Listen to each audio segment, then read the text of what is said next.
بص مش هطول عليك، هخش لك في الفيديو على طول.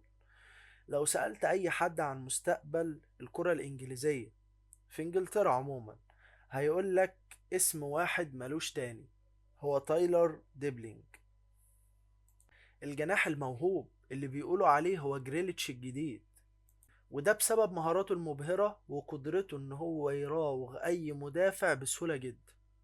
في الفيديو ده بقى هنعرف مين هو تايلر ديبلينج ده، وازاي بدأ في ملاعب الناشئين لحد ما وصل للبريمير ليج. وخليني كمان هقولك السبب اللي خلى ايفرتون تشتريه ب 42 مليون يورو. خليك جاهز معايا، لان اللي انت هتشوفه حاليا ممكن يكون بداية لنجم جديد في البريمير ليج، لازم تحط عينك عليه ولازم تتابعه. لعيب ممتع ولعيب كويس جدا، وخليني اقولك بعض المعلومات عن اللعيب ده. خليني اقولك بداية الحكاية بدأت منين. اللاعب اللي معانا ده هو مواليد 2006 من مدينة إكستر في إنجلترا. موهبته كانت باينة من أول يوم للمدربين، سرعته، تحكمه بالكورة يخليك تحس إن هو لاعب كبير مش ناشئ أبدا. كان ليه تجربة قصيرة كده مع تشيلسي ولكن ما نجحتش، فرجع على الفريق اللي اكتشفه واللي بدأ إن هو يلمع فيه، وهو ساوثهامبتون. خليني اقولك ان هو لما رجع قدر ان هو ياخد فرصة كبيرة، وقدر ان هو يثبت نفسه، وكمان شارك معاهم في مباريات كتيرة في الكاس. قدر ان هو يثبت نفسه من تاني، وقدر يثبت لتشيلسي قد ايه ان هو لعيب كبير. فما تفكرش تشيلسي بما انها بتتعاقد مع اللعيبة الصغيرة وماشية بسيستم كويس، بس هم قدروا ان هم يتخلوا عن موهبة كبيرة جدا في كرة القدم الانجليزية. في البداية بقى في سنة 2023 هو ظهر لأول مرة مع الفريق، وقدر يسجل هدف وعمل أداء كبير جدا، خلى الناس في انجلترا هناك تقول عليه ان هو خليفة جاك جليرتش بالظبط، هو نفس طريقة اللعب بالظبط.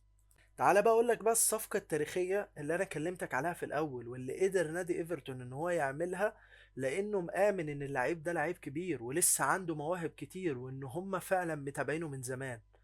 في صيف 2025 قدر نادي ايفرتون ان هو يبعت عرض رسمي للعيب ده ان هو يستقطبه معاه في الفريق. العرض ده كان قيمته 40 مليون يورو زائد اتنين اضافات.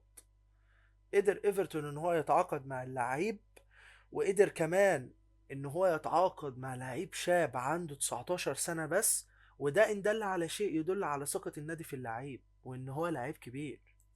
اللعيب ده بيقدر يلعب في 3 مراكز في الملعب. بيقدر يلعب كمهاجم ودي مش بيأديها أحسن حاجة. بيقدر يلعب في مكانين هم دول اللي بيقدر يأدي فيهم، وبيقدر يلمع فيهم بسرعة، وبيقدر يلمع فيهم بشكل كويس. المكان الأول وهو بيلعب كصانع ألعاب رقم 10، المكان التاني وهو بيلعب كجناح أيمن للفريق. خليني اقول لك ان هو لعيب سريع، الدريبلينج بتاعه كويس جدا، بيقدر يتحكم في المراوغات بتاعته، مفيش حاجة بتعدي كده معاه باي لاك، لا هو فاهم هو بيعمل ايه. فانا عايز اقول لك ان ايفرتون حاليا بيبني نادي كبير. اه زي ما انت سمعت كده، هو بيبني نادي كبير فعلا.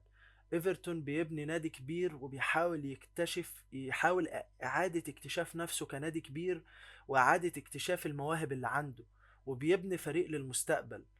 و ديبلينج هو واحد من افضل المواهب اللي هتبقى في الفريق في الفترات اللي جايه، وواحد من العناصر الاساسيه اللي هيتبني عليها الفريق بعد كده. وخليني اقول لك ان احنا ممكن على موعد مع لعيب كبير هيكسر الدنيا.